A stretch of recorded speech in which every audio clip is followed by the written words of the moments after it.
Well, this is going to be a long commute if I'm stuck behind this slow line. Good morning, it's Tuba Billy. Yeah, we're finally picking up speed. So, in the news, it happened yesterday, on Monday, the richest man in the world, Elon Musk, purchased Twitter. And everyone on the left is having an absolute meltdown, and it is wonderful. You know, they're having a meltdown because he's a billionaire, and the billionaire class is, you know, taking over and la la la. But yet they have absolutely no problem with, you know, Mark Zuckerberg, who's a billionaire, owns Facebook, and you know, Jeff Bezos,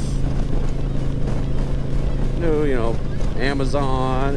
And by the way, Washington Post, you know, he bought the Washington Post. In fact, you know, Business Insider said, it's a fascinating cultural trend with billionaires, you know, buy media outlets. But now, it's a threat to our democracy.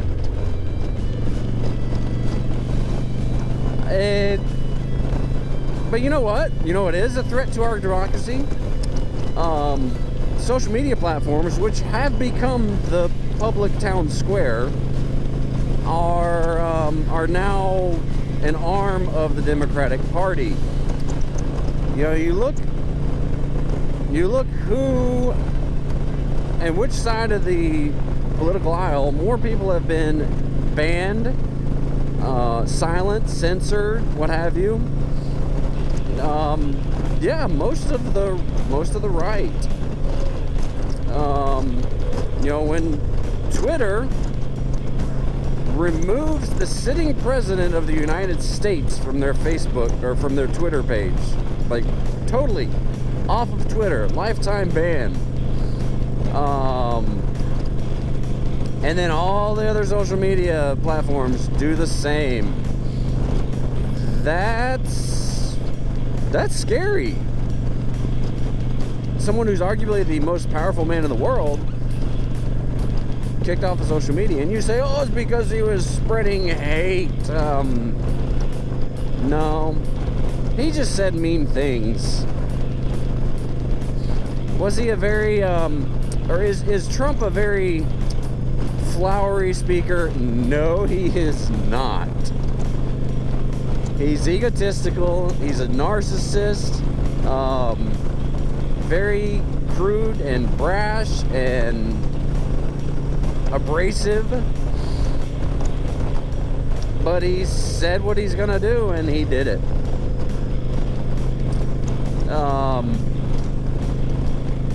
It's just interesting to me how, you know, they're saying this is the death of democracy when you literally, and I'm not using that figuratively, I'm using that literally, have the White House working with Facebook and presumably other social media platforms to censor points of view that go against what their narrative is.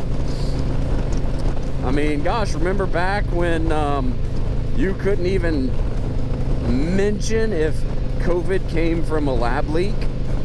You were kicked off. You were canceled. But then it came out, that's a possibility.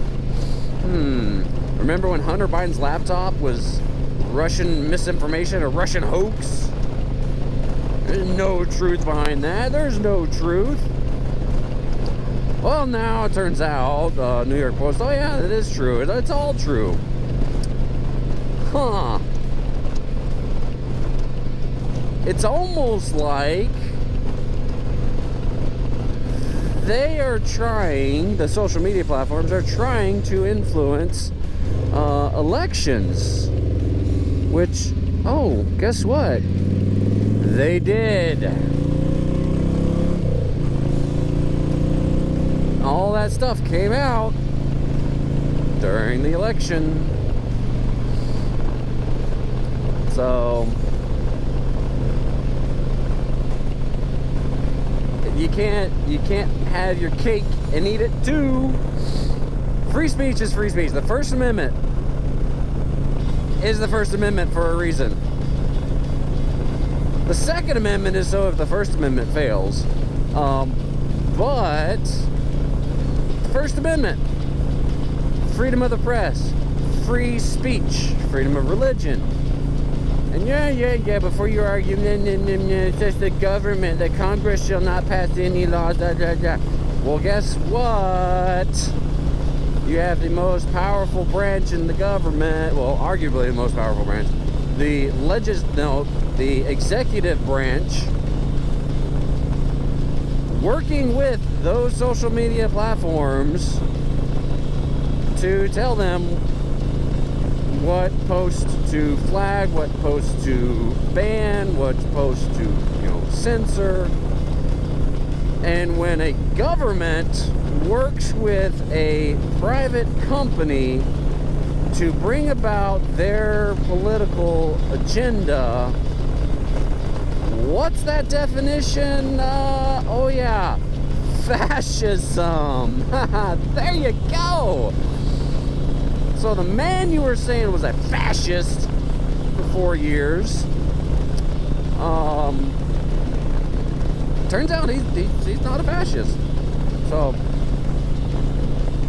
did I vote for Trump the first time? No, I did not.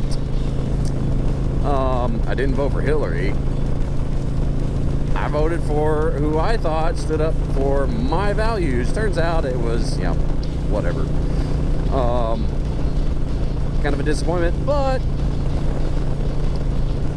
in my opinion, Trump did a good job. Voted for him the second time around because there was no other option, and I'm sure in heck not going to vote for sleepy Joe Biden because there are many of my friends saying, oh, well, vote for Joe is a vote for Kamala. Kamala Harris had the absolute lowest rating in the Democratic primary. Lowest! You want to vote for her? Because she's a black woman. Wow. It's amazing to me how Trump can be banned from Twitter and yet the Taliban leader is still on there. Kathy Griffin is still on there after posting her decapitated head of Trump. All these other hate-filled people who are promoting hate. If you're holding a severed head of a president, a figure of the severed head of the president, I would say that's not cool. But if you're the president saying mean things and telling protesters to go home on January 6th, yes, he said go home. Be peaceful, go home. He said go home. Didn't say it right away, which he should have. But he did say go home.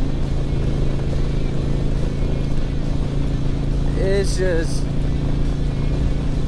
I don't know, maybe I'll start a Twitter. Who knows? Anyway, please be excellent to each other. Tuba Billy, signing out. God be with you. Till we meet again.